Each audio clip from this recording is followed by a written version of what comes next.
Hello, my name is Nicole Canellas. I am a student in the Women's Writers course offered at UNF. I have decided to take on documentary as my medium for exploring the question of women's writers being a course in and of itself. I picked this specific medium because I think it is, first off, the easiest way for me to convey my opinions, my ideas, and to formulate them. I consider documentary to be a very viable rhetorical style. I'm going to take on a formalist approach to documentary, simple talking heads, interviews, things of that nature, introductions to my interviewees. Also, I will be taking on some material that is not my own, and I do not take any credit for the material. I specifically picked this style because I've always found it much easier to express myself through video rather than in person or possibly on the written page. I tend to lose myself in essays. I also tend to lose myself when I'm speaking to somebody because I just keep on rationalizing and it's terrible, while having a camera in front of me, or more importantly, editing, provides a forum for me to cut out all the malarkey, essentially, and go straight to the crux of what I'm trying to say. I also love it because putting a camera in someone's face, you're going to get a way more honest answer than eye-to-eye contact. It's a filter for me, and I think it's a filter for most people to actually give straight opinions rather than try to walk around them. So yeah, and plus if they walk around them, I can just edit it out, right? Yeah, and I also think that knowing that these people that I interviewed exist and that you could run into them on the street is really a powerful thing. And I hope it encourages other people to ask their personal circle or people they run into their opinions on things like this. I'm really excited to do this documentary, and I'm also excited to see what you think. So yeah. Thank you again in advance for allowing me to take up some of your time, and I really hope you enjoy the documentary.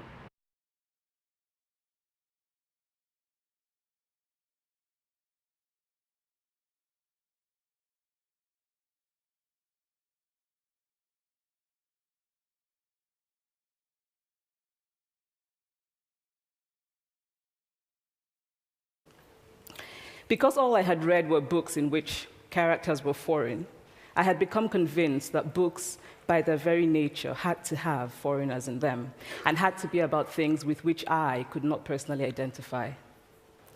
Now, things changed when I discovered African books. There weren't many of them available, and they weren't quite as easy to find as the foreign books, but because of writers like Chinua Achebe and Kamara Laye, I went through a mental shift in my perception of literature. I realized that people like me, girls with skin the color of chocolate, whose kinky hair could not form ponytails, could also exist in literature. I started to write about things I recognized. Now, I loved those American and British books I read. They stirred my imagination. They opened up new worlds for me. But the unintended consequence was that I did not know that people like me could exist in literature. So what the discovery of African writers did for me was this. It saved me from having a single story of what books are. Chimamanda Adichie has honestly been one of my favorite figures of feminism ever since I watched her original TED Talk saying why everyone should be a feminist. And it also influenced the marvelous and fantastic Beyonce. So take a look at that. We teach girls to shrink themselves, to make themselves smaller. We say to girls, you can have ambition, but not too much. You should aim to be successful, but not too successful, otherwise you will threaten the man. Because I am female, I am expected to aspire to marriage. I'm expected to make my life choices, always keeping in mind that marriage is the most important.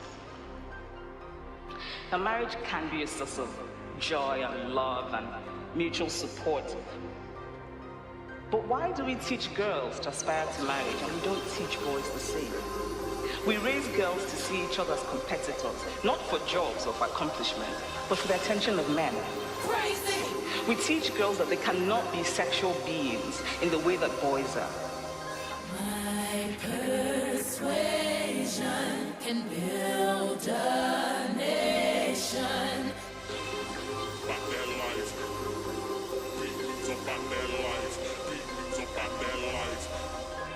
Endless power, our love we can devour. Feminist. A person who believes in the social, political, and economic equality of the sexes. I love the idea of it, and Chimamanda Adichie has really been one of my favorite TED Talk speakers, and I really enjoy what she has to say about most things. So when she did the single story, I gained this understanding that perspective is pivotal in analyzing women writers as a viable course.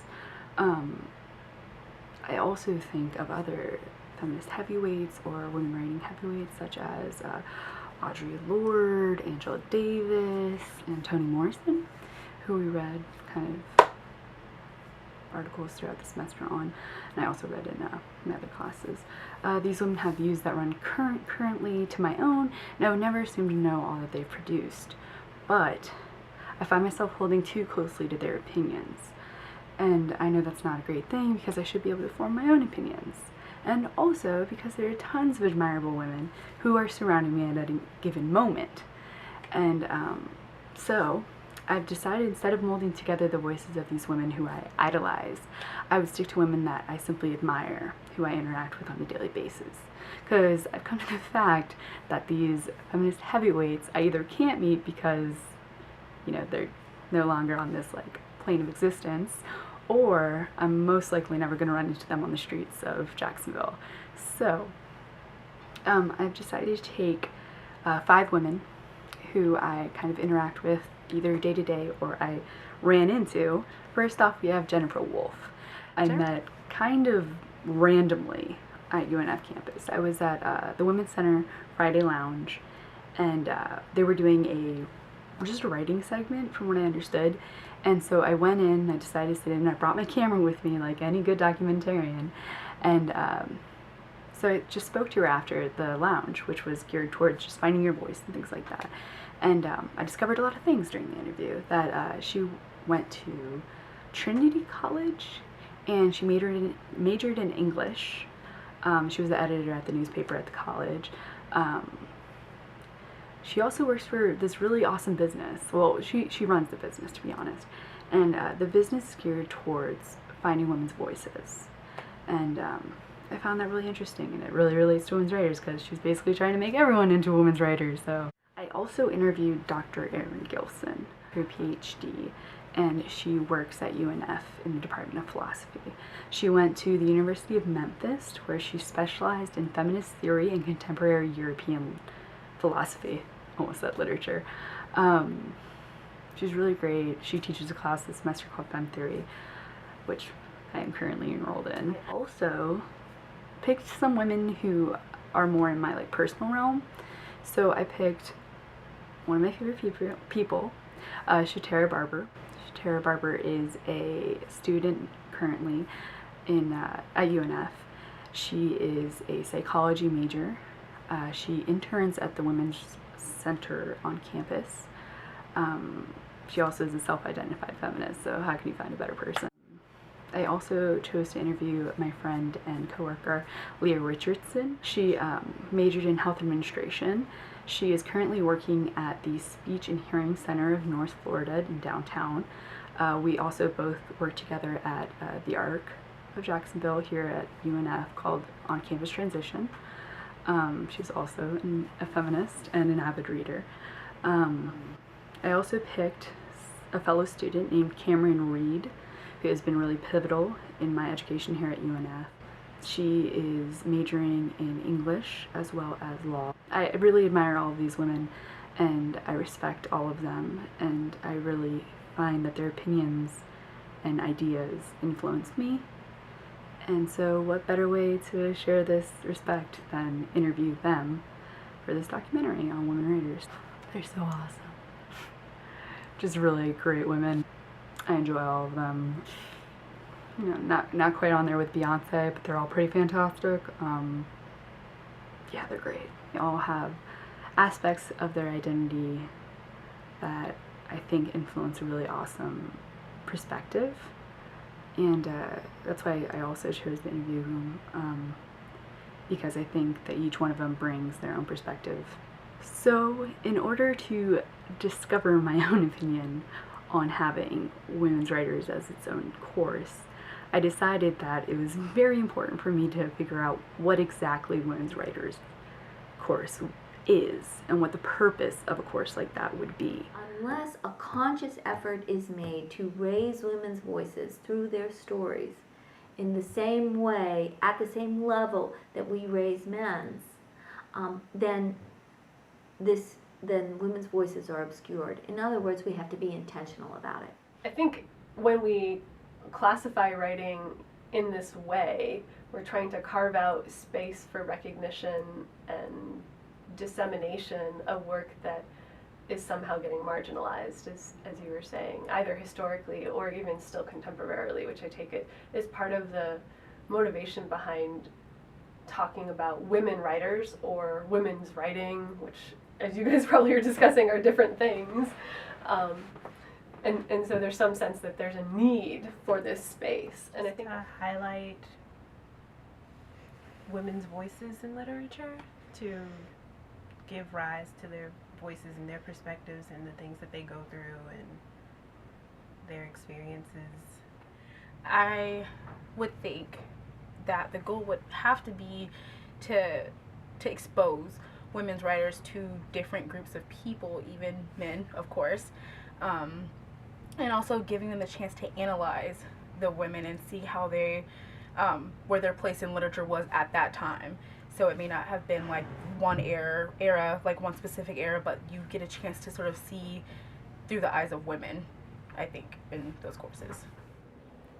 I think the goal of having a women's writers class would be to get more exposure to students from perspectives of women who have been there, done that. Not in a sarcastic way, but they've been there, they're writing their story, whatever it is, even if it's fictional or anything like that. It's their perception of something. I think anyone's perception of something is valid. I also thought it was important to ask what they consider to be a women's writer, if it essentially had to be a woman. I have read some rather fabulous books with female protagonists that are written by men. And I think that's very valid talent. So, for example, the Number One Ladies Detective Agency, if you've read any of those books, I forget what his name is, but he's a beautiful author. But I don't think that you could say that he represents truly a woman's voice. I think women represent women's voices and men represent men's voices, and I don't want my voice to be represented by a man. We can speak for ourselves. I don't think that there are any stylistic differences that I've noted.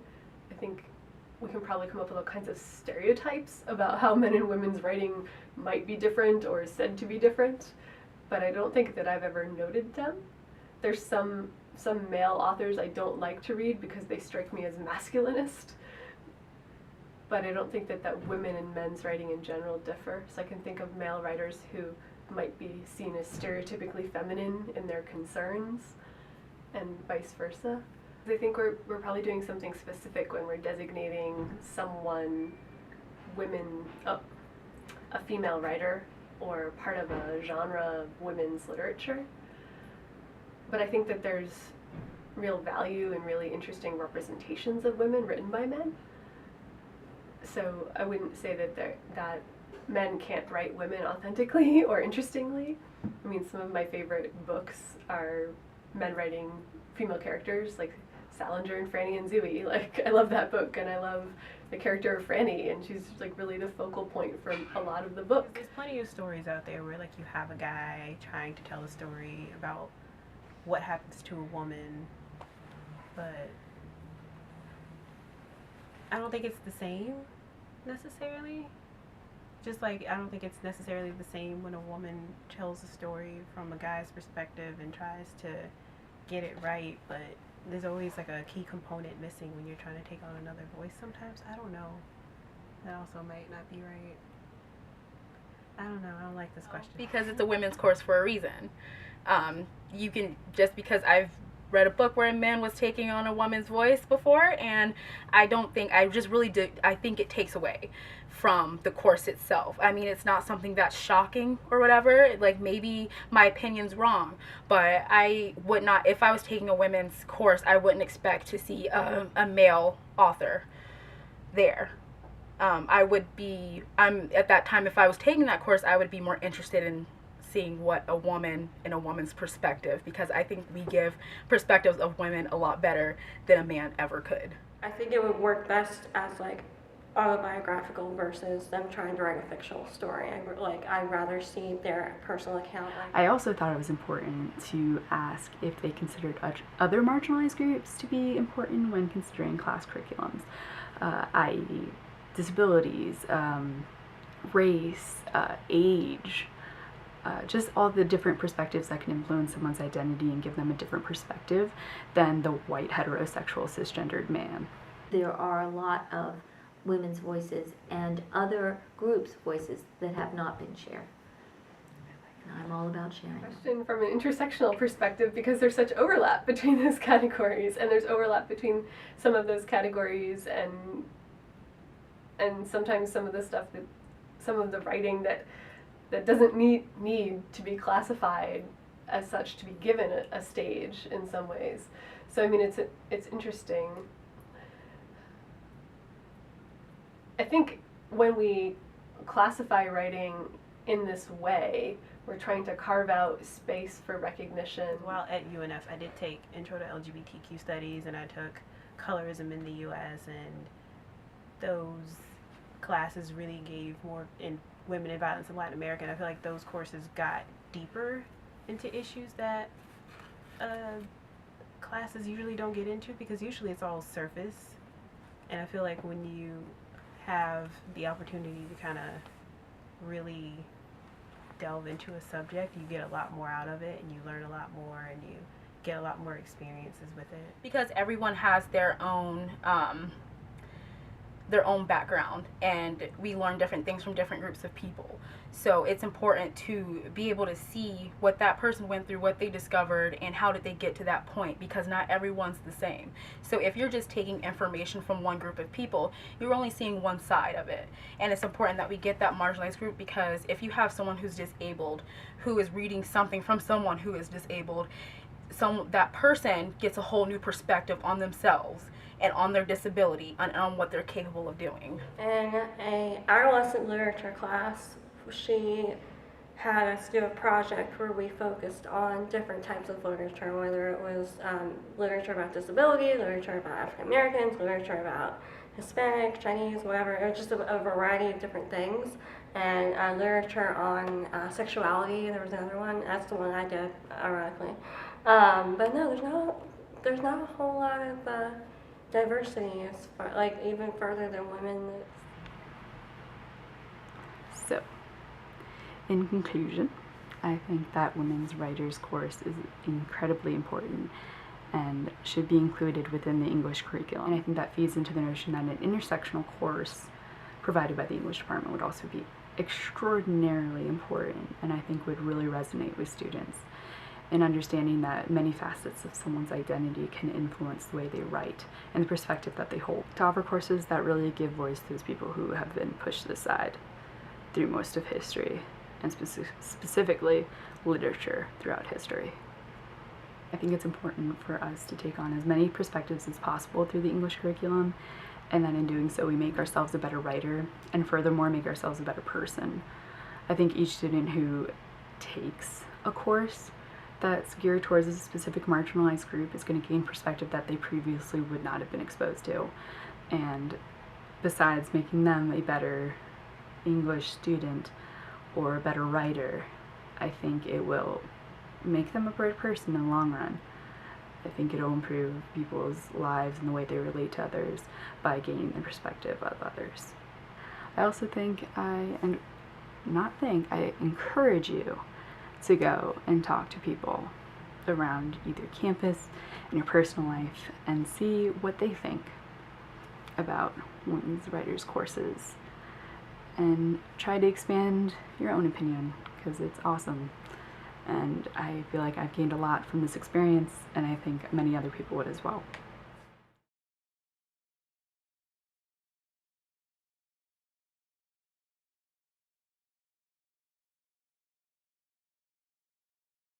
What I think is so exciting about the younger generations is that they understand the connections in a way that we did not. There were those who assumed that the movement against racism was completely separate from the movement against male supremacy and for women's equality.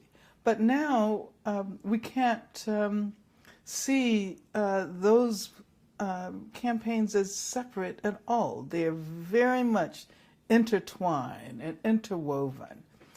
And so I continue to be inspired by people who make us think and make us aware of how important collective commitment can be. Well, it's all about remembering peace and love. And of course, one of the most widespread slogans then was make love, not war. And I think it still resonates.